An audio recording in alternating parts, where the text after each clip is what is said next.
ओम ऐं ह्रीं क्लीं चामुंडाय विषे शमक्तों को शमतक शमतक।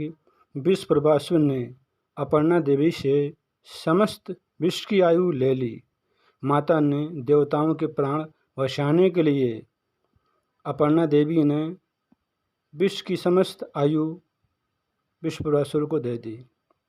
विश्वप्रभासुर आयु को लेकर चला गया और तब रास्ते में भैरव मिला और असुर भैरव के साथ दोनों के साथ भयंकर युद्ध हुआ।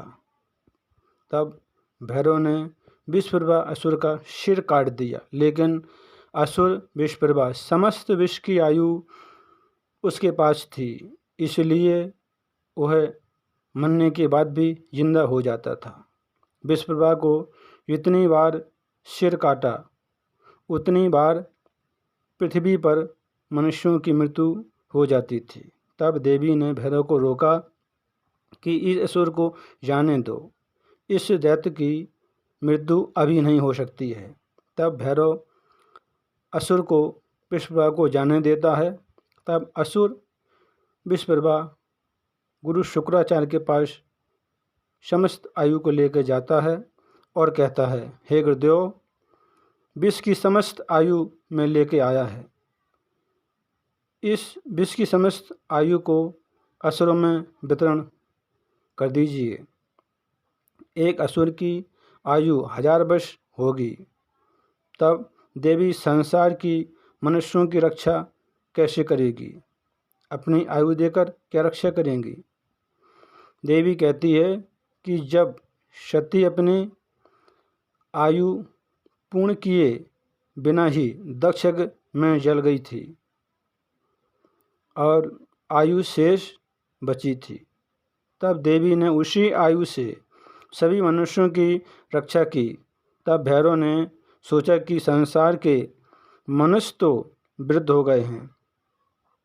तब भैरव ने बालक का रूप धारण कर जंगल में तप करने लगा और असुर विश्वप्रभा की पुत्री बालकों के साथ जंगल में खेल रही थी। तब बालक जंगल में सभी छुप जाते हैं। तब सम्मिष्टा बालकों को ढूंढती हुई जंगल में भैरव के पास पहुंच जाती है। तब भैरव बालक रूप में था और माता आदिशक्ति की आरती गा रहा था। तब सम्मिष्टा ने पूछा, बालक तुम कौन हो? जंगल में क्या कर रहे हो? तब भैरव बोला, हे माता, मैं भुवनेश्वरी जगदम्बा की आराधना कर रहा हूँ। तब भैरव ने कहा, हे माता, तुम इस जंगल में क्या कर रही हो, क्या ढूंढ रही हो? तब सम्मिष्टा ने कहा, मैं बालकों के साथ इस जंगल में खेल रही हूँ, पता नहीं बालक कहाँ चले गए हैं। भैरव को बालक देखकर सम्मिष्टा कहने लगी, पुत्र, तुमने मुझे माता कहा है, अब तुम मेरे साथ चलो। तब भैरव कहता है, माता, मुझसे इतना स्नेह मत करो, क्योंकि मेरी आयु कुछ ही समय की है, क्योंकि कुछ समय बाद मेरी मृत्यु होने वाली है, मेरी मृत्यु अकाल मृत्यु होने वाली है। तब असुर पुत्री सम्मिष्टा कहती है, मेरे पिता के पास समस्त विश्व की आयु है और पिताश्री इस बालक की मृत्यु नहीं होने देंगे। कुछ समय बाद मृत्यु होने वाली है, लेकिन मेरे पिताश्री तुम्हारी मृत्यु नहीं होने देंगे। तुम मेरे इस बालक को समस्त विश्व की आयु दे दो पिताश्री। तब विश्वप्रभा कहता है, तुम कौन हो? बालक रूप में इस संसार में कौन हो? क्योंकि मनुष्य तो सभी वृद्ध हो गए हैं, क्योंकि विश्व की समस्त आयु मेरे पास है। तुम बालक रूप में कौन हो? तो भैरव कहता है, मैं बालक रूप में हूँ।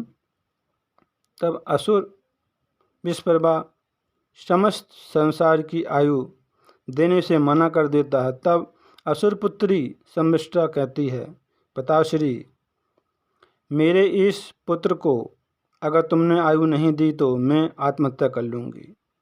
तब विश्वप्रभा असुर कहता है कि पुत्री, आत्महत्या न करो, मैं तुम्हारे इस बालक को आयु दे रहा हूँ।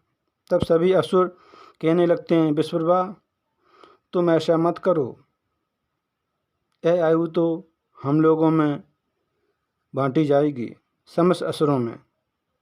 तुम पुत्री मोह में ऐसा मत करो, इस पुत्र को आयु मत दो। तब सभी असुरों में भयंकर युद्ध होने लगा। तब असुरराज ने शीघ्र ही उस बालक को समस्त विश्व की आयु दे दी और भैरव बालक आयु लेकर देवी के पास चला गया और भैरव ने देवी को आयु दे दी। तब देवी ने आयु चक्र फिर से स्थापित करके शांति से सृष्टि का चक्रक्रम चलने लगा। संसार के समस्त मनुष्य वृद्ध हो गए थे, पुनः जवान हो गए, लेकिन पुनः मनुष्य अपने रूप में जवान हो गए तभी विषप्रभा असुर आ जाता है और देवी को कहता है, हे देवी, तुम मेरा कुछ नहीं कर पाओगी, मैं अजय हूँ, अमर हूँ।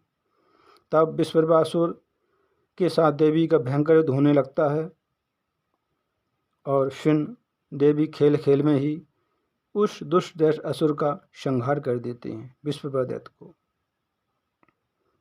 संहार कर देते हैं, उसका वध कर देते हैं।